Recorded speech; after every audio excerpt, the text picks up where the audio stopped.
everyone, welcome back to your very own channel Tanya Singh and आज हम लोग अपना कंटिन्यू करने वाले हैं class 11 political science first chapter constitution why and how of your book Indian constitution at your work. This is a part third of the video.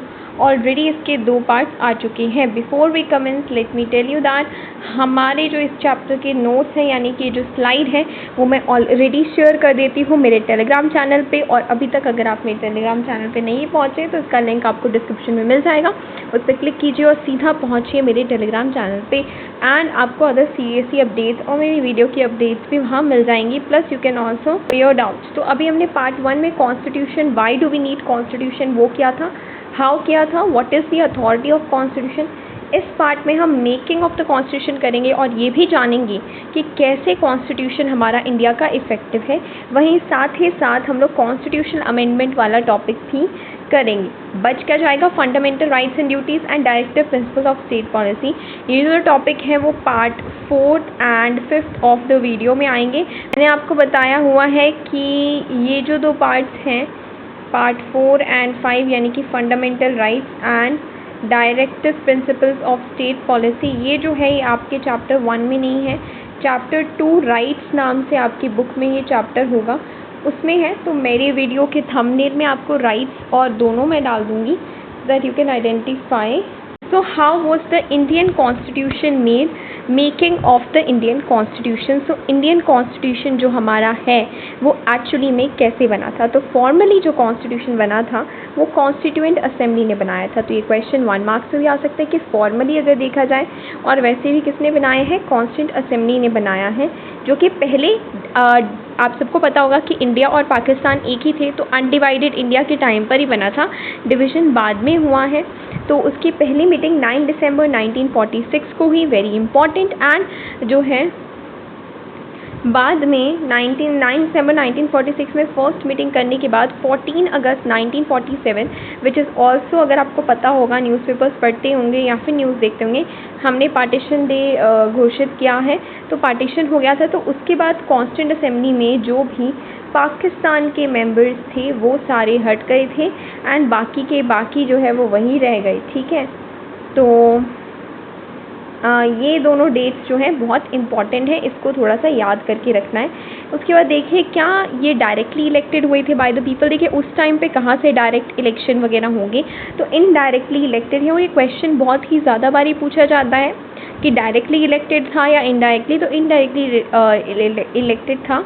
Provincial legislative assemblies during the British era government of India act 1935 पास किया गया था, जिसमें से Britishers ने कुछ Indians को मौका दिया था कि कुछ प्रोविंसेस में आप जो है इलेक्शन करवा लीजिए। जैसे हमारी नेशनल स्टेट असेंबलीज होती हैं, उस टाइम पे प्रोविंस बोलते थे स्टेट को, तो उस तरीके से प्रोविंशियल लेजिस्लेटिव असेंबली थी और उसके अंदर कुछ इंडियन मेंबर्स थे। तो वहीं से इन्हीं लोगों ने क्या किया, अपने जो है रिप्रेजेंटेटिव्स भेज दिए और वो आगे जाकर किस में बने, मेकिंग ऑफ कॉन्स्टिट्यूशन में जो है नज़र आने लग गए। अब देखिए ये जो कॉन्स्टिट्यूएंट असेंबली थी उसका कॉम्पोजिशन कौन डिसाइड करेगा। आज पूरा प्लान बनाया था वो ब्रिटिश कैबिनेट की कमेटी ने बनाया था। उस कमेटी का नाम है कैबिनेट मिशन, बहुत इंपॉर्टेंट है।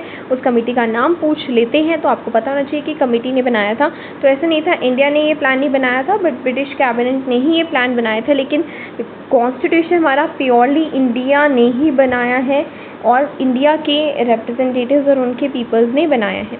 तो यहाँ पे देखिए सबसे पहले इन्होंने बोला कि जो प्रोविंस है और प्रिंसली स्टेट्स हैं उन सब में से रफली जो है इस रेशियो में चूज़ करेंगे कि पर 10 लाख पीपल एक रिप्रेजेंटेटिव आप चूज़ करेंगे। ठीक है, हर 10 लाख के लिए एक जना आप भेजेंगे कॉन्स्टिट्यूएंट असेंबली में। उस हिसाब से जो है एज अ रिजल्ट जो प्रोविंसेस थी इस हिसाब से प्रोविंसेस को कितने मिले, 292 मेंबर्स मिले और प्रिंसली स्टेट को कितने मेंबर्स मिले, 93 सीट्स उन्हें मिली, यानी कि 93 मेंबर्स बने। अब हर प्रोविंस में डिसाइड कैसे होगा कि किसको भेजना है, तो जनरली अब जो है इनमें से भी रिजर्वेशन थी, मतलब इतना तो था ही, इसमें भी रिजर्वेशन थी। किसको, 3 मेन कम्युनिटीज़ की, मुस्लिम, सिख और जनरल की। जितने भी इन प्रोपोर्शन टू पॉपुलेशन या मतलब पॉपुलेशन के हिसाब से जितने भी थे तीनों में कुछ रिप्रेजेंटेटिव्स मुस्लिम के रहे, सिख के रहे और फिर जनरल मतलब थे। तो इसमें भी रिप्रेजेंटेटिव बनाने की कोशिश की गई है पूरे इंडियन कॉन्स्टिट्यूशन को। आप देख सकते हो कि इन मेंबर्स में भी जो चूज़ हुए उनमें भी था कि इतने मुस्लिम चूज़ होंगे, इतने सिख और इतने जनरल को हम लोग चूज़ करेंगे according to the purely on the basis of जिसकी भी पॉपुलेशन ज़्यादा है उसके मेंबर्स ज़्यादा होंगे। अब देखिए प्रोविंशियल लेजिस्लेटिव असेंबली के मेंबर्स ने अपने खुद के रिप्रेजेंटेटिव्स चूज़ किए by the method of proportional representation with single transferable vote. ये भी जो है ये आपके चैप्टर है इलेक्शन एंड रिप्रेजेंटेशन, उसमें आपको पता लगेगा कि proportional representation with single transferable vote system क्या होता है। अभी के लिए आप इतना देखिए कि हर एक मेंबर जो है उसने इस मेथड से अपने अपने रिप्रेजेंटेटिव्स चूज़ कर लिए। ठीक है, अब in the case of princely state ने कैसे चूज़ किए? प्रोविंशियल लेजिस्लेटिव असेंबली तो ऐसे चूज़ कर लिए, प्रिंसली स्टेट्स ने ऐसे किया कि कंसल्टेशन कर ली कि भाई हाँ इतने लोगों को भेजना है और on the basis of consultation they have to वही है हमारी कॉन्स्टिट्यूंट असेंबली। चलिए अब अपना कॉन्स्टिट्यूशन बनाने के लिए तैयार हो जाइए। अब वैसे कॉन्स्टिट्यूशन का क्वेश्चन तो आता है लेकिन इससे जनरली यही क्वेश्चन पूछा जाता है कि इंडियन कॉन्स्टिट्यूशन कैसे इफेक्टिव है। हमने उससे पहले part second of the video में देखा था कि authority of the constitution topic किया था, राइट। उसके अंदर हमने कुछ 3 मेन पॉइंट्स किए थे जो एक कॉन्स्टिट्यूशन को इफेक्टिव बनाते हैं। उसमें से पहला था हमारा मोड ऑफ प्रोमिलगेशन, जिसके अंदर पढ़ा था कि आखिर कॉन्स्टिट्यूशन बनाने वाले के पास जो है पब्लिक पावर होनी चाहिए तभी कॉन्स्टिट्यूशन इफेक्टिव होगा। तो आइए देखिए हमारी कॉम्पोजिशन कॉन्स्टिट्यूंट असेंबली की कैसी रही है, क्या हमारे बनाने वाले स्ट्रॉन्ग हैं। तो देखिए पार्टीशन जो है हो गया था 3 जून 1957 को। ये प्लान बना लिया गया था कि जो भी मेंबर्स उधर जाएंगे वो उधर के कॉन्स्टिट्यूंट असेंबली से बनाएंगे और जो इधर रह जाएंगे वो इधर की कॉन्स्टिट्यूंट असेंबली बनाएंगे।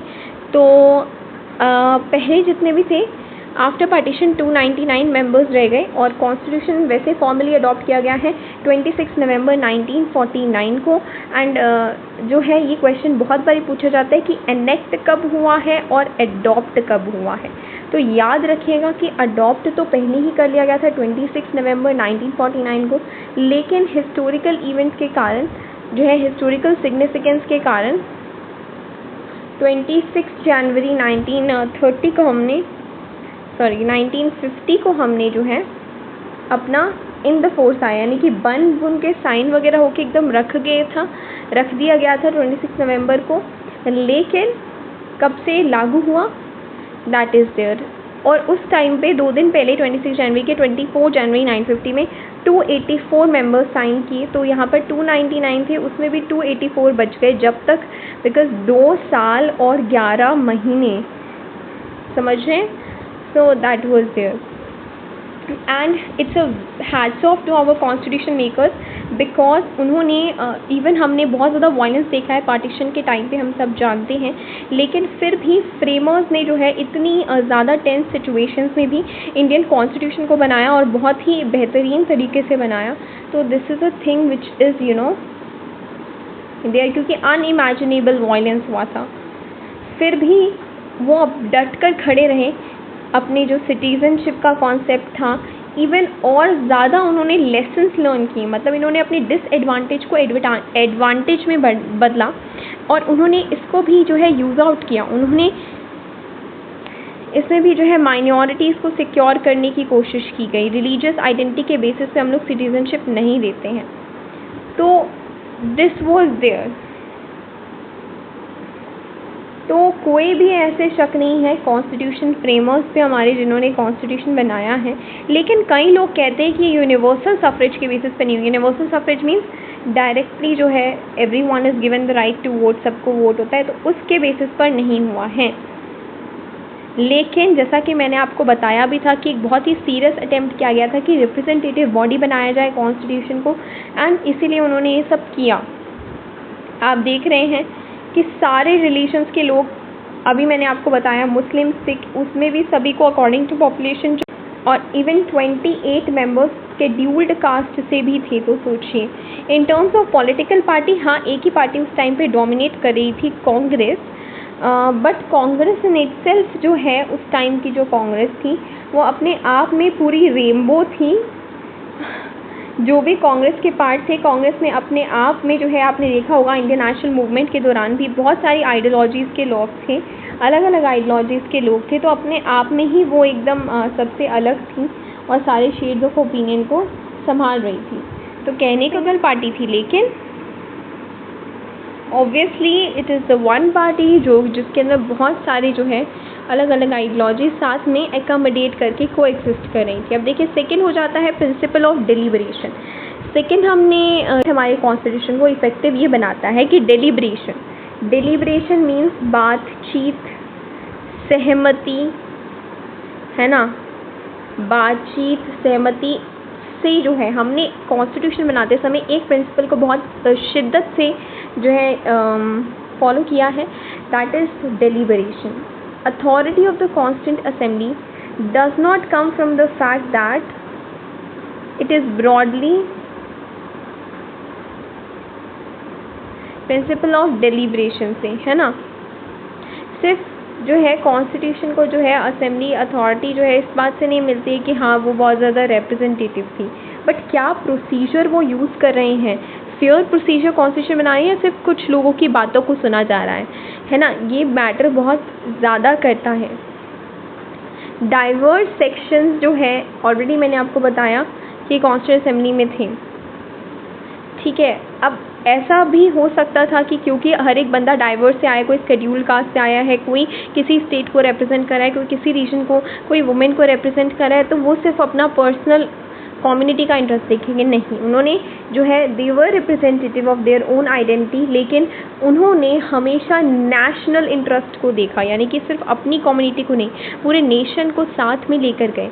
यस, ऐसा जब होता है तो डिसएग्रीमेंट्स डेफिनेटली होते हैं between the members, but you know कि डिसएग्रीमेंट्स जो हैं वो सारे जो है कहीं ना कहीं उससे ही आते हैं कि वो खुद के इंटरेस्ट को करना चाहते हैं, और कहीं ना कहीं रिप्रेजेंटेटिव बनाने का भी मतलब था कि सबके इंटरेस्ट आए, राइट। सो सिर्फ एक ऐसा ऑलमोस्ट हर एक बात पे, हर एक लाइन जो लिखी गई है, हर एक लॉ जो बनाया गया है, सब पे डिसएग्रीमेंट हुए हैं, सब पे डिबेट हुए हैं। कोई एक ऐसा था, ये क्वेश्चन पूछा भी जाता है, one of the very most important star question है, देख लीजिए थोड़ा सा, कि कौन सी ऐसी एक बात थी जहाँ पर कॉन्स्टिट्यूशन ने कोई भी डिबेट डिस्कशन नहीं हुआ। That was universal suffrage, meaning that all the citizen reaching a certain age would be entitled to be the voters irrespective of, मतलब एक एज के बाद बनने के बाद सबको राइट टू वोट मिलेगा, वो भी विदाउट एनी डिस्क्रिमिनेशन। कोई किसी भी रिलीजन, कास्ट, एजुकेशन, जेंडर या इनकम, रिच पुअर हो, फ़र्क नहीं पड़ता, सबको मिलेगा। तो वही बात थी, जो राइट टू वोट था वो बहुत ही ज़्यादा इस पे डिस्कशन करने की ज़रूरत नहीं पड़ी, सभी इस चीज़ से बहुत ही ज़्यादा सहमत थे, ठीक है। सो ऑब्वियसली कॉन्स्टिट्यूशन अपनी अथॉरिटी जो है मेंबर्स ऑफ कॉन्स्टिट्यूएंट असेंबली,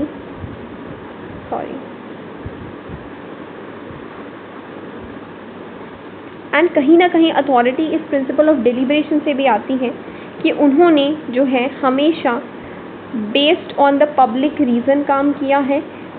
उन्होंने हमेशा डिस्कशन और रीजन आर्ग्यूमेंट पे हमेशा ध्यान दिया है, सिर्फ खुद के इंटरेस्ट नहीं देखे हैं, बट अदर मेंबर्स को अपनी तरफ करने के लिए, कोई भी मान लीजिए डिबेट चल रही है और अगर मुझे सबको अपनी तरफ करना है तो ऑब्वियसली मुझे सभी के इंटरेस्ट देखने पड़ेंगे, सभी का इंटरेस्ट आएगा तो सब मेरी बात को हाँ कर देंगे, है ना। तो वही बात है कि सिर्फ नैरो कंसिडरेशन अपना इंटरेस्ट नहीं देखा, सभी का इंटरेस्ट देखा, और जितने भी डिबेट्स हुए हैं ऐसा नहीं है कि बिल्कुल बंद कमरे में हुए हैं, सभी को रिटर्न में लिखा गया है और आज तक भी वो वॉल्यूमिनस डिबेट्स अभी भी हैं।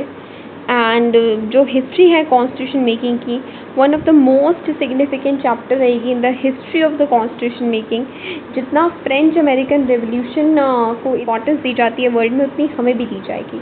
थर्ड हो जाता है प्रोसीजर्स। अब देखिए पब्लिक रीज़न हमने देखा कि कैसे प्रिंसिपल ऑफ हर एक बात डिबेट और डिस्कशन के थ्रू हुई, किसी ने अपनी नहीं चलाई। तो उसी तरीके से मुंडेन प्रोसीजर मतलब डेली टास्क में भी ऐसा होता था, ठीक है। कॉन्स्टिट्यूंट असेंबली ने 8 मेजर कमेटीज़ बनाई थी जो कि डिफरेंट सब्जेक्ट देख रही थी। यूजुअली सभी के हेड कुछ मेन लीडर्स होते थे, जैसे जवाहरलाल नेहरू, राजेंद्र प्रसाद, सरदार वल्लभ भाई पटेल, बी आर अम्बेडकर। तो MCQs में आपसे ये पूछ सकते हैं नाम, तो स्टार्ट क्वेश्चन मार्क कर लीजिए। उसके बाद देखिए जनरली जो है ये जो हैं सरदार वल्लभ भाई पटेल या बी आर अम्बेडकर, ये ऐसे नहीं थे जो आपस में एग्री कर जाते थे। वही मैंने बोला कांग्रेस अपने आप में ही क्या है, जनरली बी आर अम्बेडकर जो है वो कांग्रेस और गांधी के बिल्कुल अगेंस्ट थे, क्योंकि उन्हें ऐसा लगता था कि कांग्रेस और गांधी जो है शेड्यूल्ड कास्ट के अपलिफ्टमेंट के लिए कुछ नहीं कर रही हैं। फिर वहीं जो सरदार पटेल थे और जो नेहरू जी थे वो भी, उनकी भी नहीं जमती थी, वो भी कई बातों पे डिसएग्री करते थे, बट नेवरदीलेस उन सब ने जो है साथ में काम किया।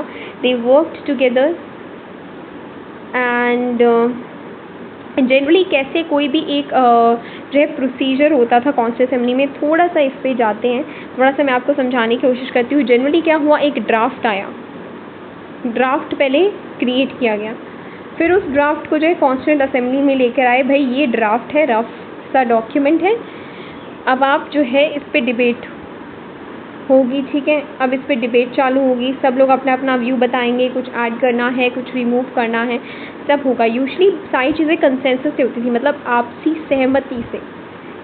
अब देखिए, लेकिन कुछ जो है उसका मतलब क्या है, कंसेंसस का मतलब क्या है कि सभी के इंटरेस्ट के साथ फॉलो किए, तभी तो सबने अपनी सहमति दी है। कई बार जहाँ सहमति नहीं बनती थी तो वोटिंग सिस्टम होता था, मेजॉरिटी जिसकी वोट में होगी। यहाँ पे आप समझिए, वैसे तो मैं इतना डीप समझाती हूँ आप लोगों को, just because in the life you would never be because such small things if you are very much clear, तो आपको बहुत ईजी होगा जब हार्डर क्लासेस में, हाई एजुकेशन में या कॉलेजेस में जाएंगे तब समझने में। देखिए, आपसी सहमति which we can say consensus और वोटिंग मेजॉरिटी में डिफरेंस होता है। आपसी सहमति में क्या है, सब एग्री कर रहे हैं, बट मेजॉरिटी में ज़रूरी नहीं है कि सब एग्री करें, और कईयों ने उसके अगेंस्ट भी वोट किया होगा।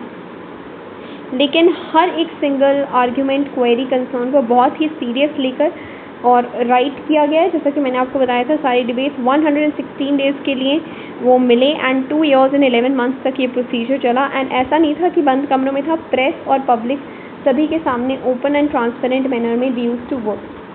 फोर्थ चीज़ जो हमारे इंडियन कॉन्स्टिट्यूशन को बहुत इफेक्टिव बनाती है, that is inheritance of the nationalist movement.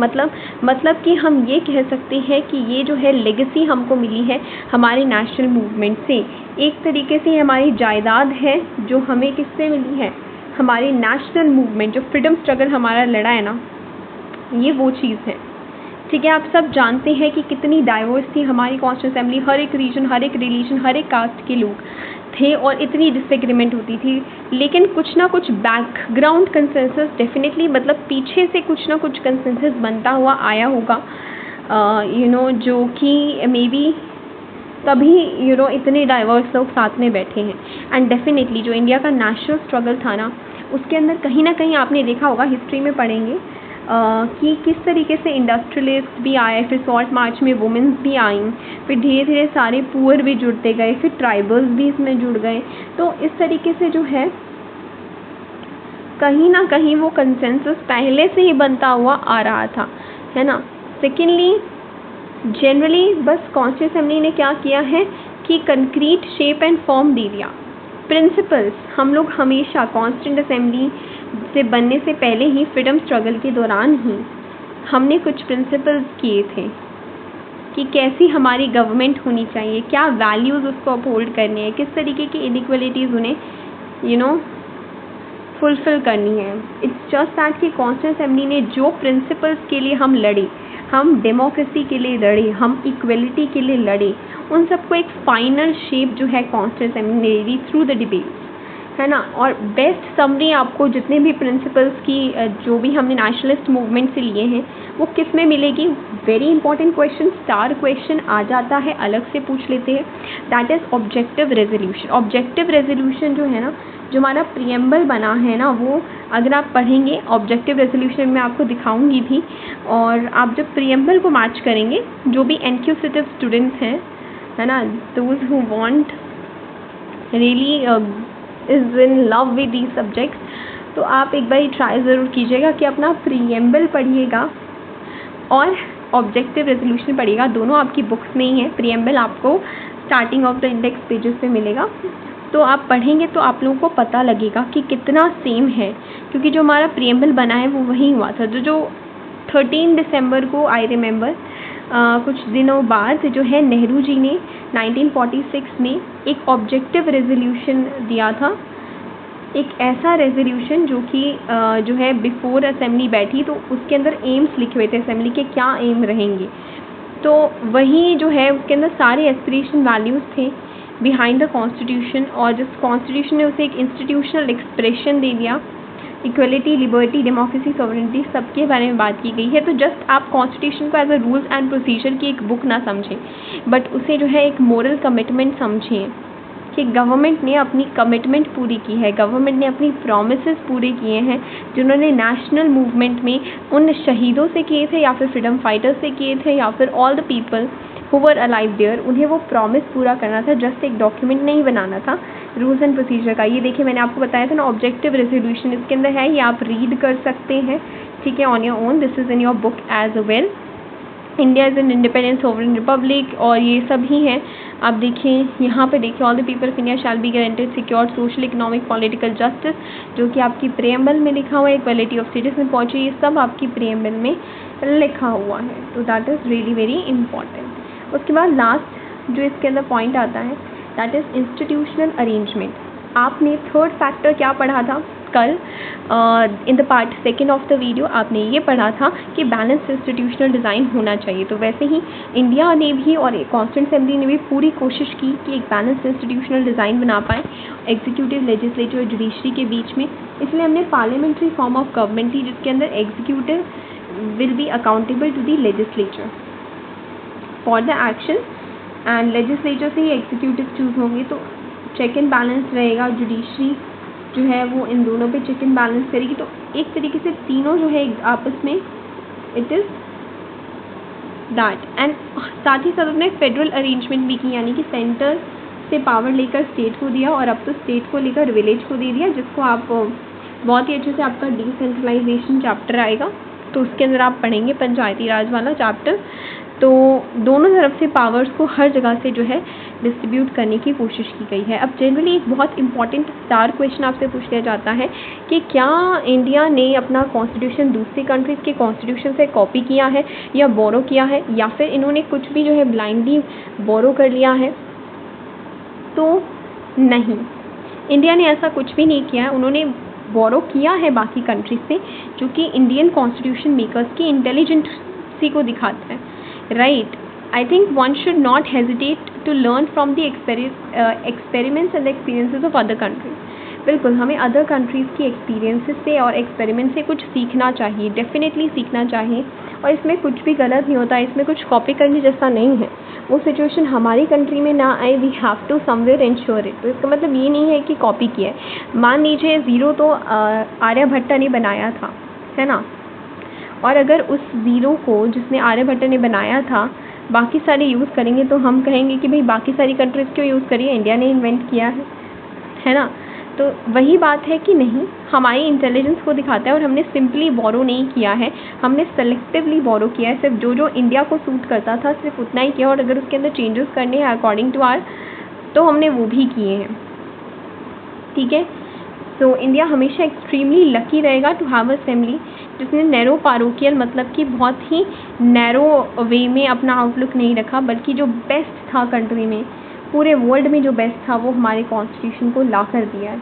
अब आ जाइए provisions adapted from the different constitution. इससे बहुत डेफिनेटली एक ना एक क्वेश्चन तो आता ही है, एमसीक्यूज में 2-3 भी आ सकते हैं, ठीक है। ब्रिटिश कॉन्स्टिट्यूशन ने क्या लिया, first past the post system, parliamentary form of government, the idea of rule of law, institution of speaker and his role, law making procedure भी हमने ये सारा ब्रिटिश कॉन्स्टिट्यूशन से लिया है। इरिश कॉन्स्टिट्यूशन, ब्रिटिश मतलब यूके का, कंट्री कभी कभी इसके अंदर कंट्री पूछ लेते हैं ब्रिटिश कॉन्स्टिट्यूशन की जगह, मैप्स में आपको दे देते हैं, मैप्स में दे देते हैं कि ये चीज़ हमने किस कंट्री से ली थी, उस कंट्री को। तो ब्रिटिश तो पता है लेकिन कंट्री नहीं पता है, तो फिर मैप में रॉन्ग कर देंगे ना। So this UK. Irish constitution मतलब आयरलैंड का कॉन्स्टिट्यूशन, ठीक है। Directive principles of state policy हमने वहाँ से लिए, जिसको हम लोग राइट्स चैप्टर में करेंगे, जो कि इसी चैप्टर का पार्ट है और आपके सिलेबस में भी है। फ्रेंच कॉन्स्टिट्यूशन ने principles of liberty, equality, fraternity दिया है, जो कि फ्रांस कंट्री को ऑब्वियसली मेंशन अप करेगा। कैनेडियन कॉन्स्टिट्यूशन कनाडा को करेगा। क्वाजी फेडरल जो गवर्नमेंट हमने ली है और जो आइडिया ऑफ रेजिडुअल पावर है वो यूनाइटेड स्टेट्स यूएसए का। हमने फंडामेंटल राइट्स जो है वहाँ से लिया है, जो चार्टर है फंडामेंटल राइट्स का, और जुडिशियल रिव्यू और इंडिपेंडेंस ऑफ जुडिशरी का आइडिया भी हमने वहीं से लिया है। इसके बाद आ जाइए कार्टून्स को थोड़ा सा कर लेते हैं, ठीक है। 2 कार्टून्स आपके रहते हैं, कार्टून्स भी मैं आपको साथ में ही करवाती हूँ, साथ में इसलिए बिकॉज जस्ट अभी आपने समझा है तो समझने में बहुत आसान होगा, और हमेशा जो है साथ में ही कार्टून्स को करें जब भी एग्ज़ाम के लिए तैयारी करें। तो ये इराकी कॉन्स्टिट्यूशन, ये जो है कार्ड्स के ऊपर बना हुआ है। इराकी कॉन्स्टिट्यूशन हम सब जानते हैं कि ज़्यादा दिन जो है it was a failure, it was not able to go, it was not that successful, है ना। तो क्यों ये कार्ड से, कैसल ऑफ कार्ड से क्यों बना है? बिकॉज बहुत ही कमज़ोर है, इट इज़ अ वीक। इसकी जो बिल्डिंग है, जो इसका बेस था वो बहुत ही वीक था, इसलिए ज़्यादा दिन नहीं टिका और गिर गया। फिर पूछते हैं कि would this description apply to the Indian constitution? नहीं, अभी हमने पढ़ा है कि इंडियन कॉन्स्टिट्यूशन क्यों इतना इफेक्टिव है। ये पिक्चर जो है वो प्रेसिडेंट ऑफ कॉन्स्टिट्यूंट असेंबली कौन थे? डॉक्टर राजेंद्र प्रसाद। आपको पता होना चाहिए, यहाँ से आपसे क्वेश्चन पूछ सकते हैं कि who is the president of constituent assembly. And secondly chairman of drafting committee कौन थे? Doctor B R Ambedkar. ये दोनों आपसे पूछ सकते हैं, ये दोनों ही आपस में मिल रहे हैं। एंड कॉन्ग्रेचुलेट करें, डॉक्टर राजेंद्र प्रसाद की स्टेटमेंट है, who is very happy with the work of doctor B R Ambedkar. अब आपका एक टॉपिक और दे रखा है which is a constitutional amendment, जो कि आपकी बुक में आपको नहीं दिखे। कई एडिशनल टॉपिक है, तो जो CBSE ने ऑफिशियल साइट से रिसोर्सेज भेजे हैं उसके अंदर सिर्फ और सिर्फ इसके अंदर एक लाइन लिखी हुई है कि जो टोटल अमेंडमेंट्स है वो 105 अमेंडमेंट्स अभी तक हुए हैं 2021 तक। तो इससे जनरली आपसे यही पूछेंगे। इसके अलावा और CBSE ने कोई भी मटेरियल नहीं भेजा है और ना ही बुक में कोई कंटेंट है। बट स्टिल मैं आपको अब यहाँ से आप थोड़ा सा समझिएगा और स्मार्ट वर्क कीजिएगा। आपकी बुक में chapter number 9 constitution as a living document है, ठीक है। उसका जो कंटेंट है, टॉपिक है the contents of amendment made so far. ये आपको एज एन एक्स्ट्रा मटेरियल पढ़ना है। ऑल्दो हमको पता है कि इतना ही दे रखा है, but still why to take a risk. And I feel that आपको एटलीस्ट वो टॉपिक रीड आउट करना चाहिए। If you have a time learn it. Knowledge लेने में कोई प्रॉब्लम एज पर है नहीं, बाई चांस वो उस टॉपिक से रिलेटेड है और NCERTs में से ही पूछते हैं, तो ये टॉपिक में से शायद आपसे पूछ सकते हैं, ठीक है। तो ये टॉपिक्स आप, इसके अंदर डिफरेंट अमेंडमेंट्स दे रखे हैं, जैसे हाई कोर्ट की सैलरी बनाने के लिए, और ये वो अमेंडमेंट्स जनरली 3 टाइप्स के होते हैं। मैं आपको ओवरऑल समरी दे रही हूँ, और ये मैं नोट्स में डाल दूँगी, आपको इसको खुद रीड आउट करना है, ठीक है। एज एन एक्स्ट्रा मटेरियल मैं आपको ये प्रोवाइड कर रही हूँ, तो ये आपकी बुक्स में भी है। Definitely try to do it और एटलीस्ट रीड इट वंस। तो जनरली जो है 3 ग्रुप में डिवाइड किया जाता है, टेक्निकल और एडमिनिस्ट्रेटिव नेचर के, ठीक है, जिसके अंदर ज़्यादा वर्क नहीं करना पड़ा है, माइनर मॉडिफिकेशन चाहिए। तो वैसे ही कुछ एग्जांपल्स बता रखे हैं। सेकंड टाइप हो जाता है डिफरिंग इंटरप्रिटेशन, ठीक है, जिसके अंदर इंटरप्रिटेशंस जो हैं वो क्लैशअप हुए हैं, और फिर जो है जैसे कि पार्लियामेंट ने कोई और इंटरप्रिटेशन दिया, जुडिशरी ने कोई इंटरप्रिटेशन दिया ऑफ द कॉन्स्टिट्यूशन, तो उसका रिजल्ट है। थर्ड जो है अमेंडमेंट्स जो पॉलिटिकल कंसेंसस के थ्रू बनाए गए हैं, सबने मिलकर, ठीक है।